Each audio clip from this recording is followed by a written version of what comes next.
MP4, AVI, MOV, MPEG, WMV, MKV, FLV. Oh, have you ever thought about the number of video file formats there are? Why do we need so many, and which one is better for what purpose? Hey there! Welcome back to the Movavi vlog. Daria here. By the way, do you know that we came up with the name Movavi because it's a combination of two popular video file formats, MOV and AVI. Today we're going to explain what video file formats are and what settings you should use to export your videos to different formats. Keep watching.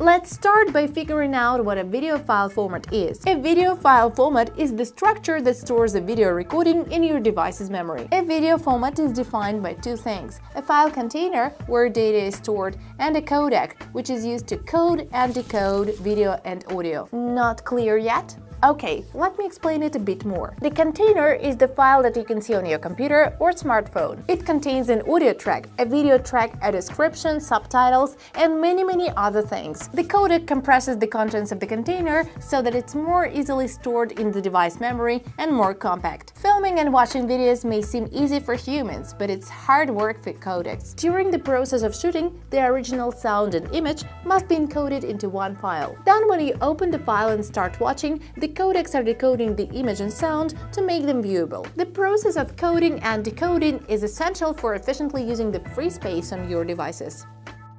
Let's say you're packing your bag for vacation. Your bag is the container. Your personal belongings are the contents. In our case, it's video, sound, subtitles, and so on. The way you pack your bag is the codec. So the more careful you pack, the more fits in. So all these things make up the video file format.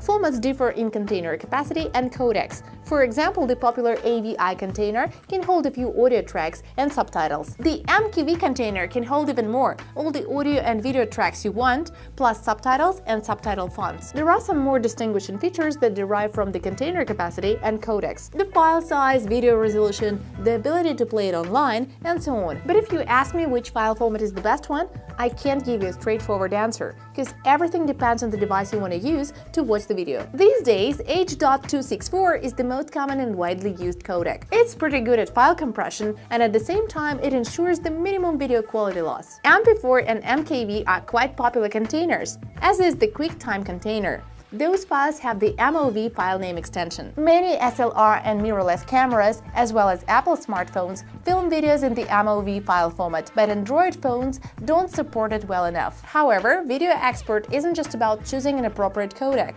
I can explain this more with the help of Movavi Video Editor. Now you've edited your video and it's time to export it. In the panel on the left side of the window, you can choose what you need: video with sound or an audio with file only. Also, if you don't want to have to manage all the export settings, you can simply choose the device on which you plan to watch the video. But let's take a look at the custom settings. First, you have to decide what container you need. We usually export our vlog episodes as MP4 files.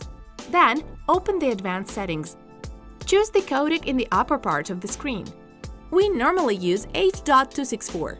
H.265 is a newer version of this codec, but it requires a lot of system resources, and not every device can play back a file like this. The next step is the resolution. 1920 by 1080 is perfect for YouTube or watching a video at home. If you want to watch the video on your phone or publish it on Instagram, 1280 by 720 is enough. Also, pay attention to the original clip resolution. For example, if your video was shot in 1280 by 720, saving it as a file of higher resolution makes no sense, because it won't make the image any better. This applies to the 16 by 9 aspect ratio, which is the standard for videos on the internet today. 21 by 9 ratio is more common for cinematography. Don't forget about the aspect ratio of the original video when you're changing the video resolution. If you want to learn more about cinematic and other types of ratio, leave a note in the comments below. You can see all the information about your video right in the program. Choose the clip you want, click the right button, and check the information. You can find the video resolution, frame rate, and bitrate here too. The frame rate, or FPS, frame per second, is the number of frames that can be shown every second in your video. In this case, every second of the video file contains almost 30 images. I recommend you choose 24 or 30 FPS. This rate makes the image look smooth and natural. 24 FPS is the movie standard, 25 for TV, and 30 for YouTube. Don't set a higher FPS than the original video. Whether you can make a spectacular slow-motion movie or not depends on the frame rate. Interested? Leave a comment below and we'll make a special episode on this topic. Bitrate is one of the most important parameters. It sets the image quality and file size. There are 3 options available: auto, custom, and VBR. The auto bitrate command sets the parameters according to your format and quality preferences. Custom bitrate lets you see the bitrate yourself. As a result, the bitrate will be consistent throughout the whole video. VBR is a variable bitrate, in which the program sets different bitrates for each part of the video. 10 or 25,000 kilobits per second is a good option for YouTube. A lower bitrate can negatively impact the quality, and a high one can make the video too big while the image is unchanged. We usually use 15,000 kilobits per second. The choice of the bitrate depends on the type of video. If it is a short and dynamic video, go for around 20,000 kilobits per second. If it is a 3-hour-long record of a university lecture, 5,000 kilobits per second is enough, because the quality is less important. Setting a higher bitrate than the original file makes no sense. In the audio section, it's better to choose stereo channels. The stereo setting separates left and right channels and makes the sound more lively and balanced. The mono setting merges all tracks into one, so the sound is the same in both channels. The sample rate dictates how detailed the sound will be encoded. 48,000 Hz means the program will encode 48,000 units of sound amplitude for each second. We recommend you set 44 or 48 kHz, which are the most commonly used. Done!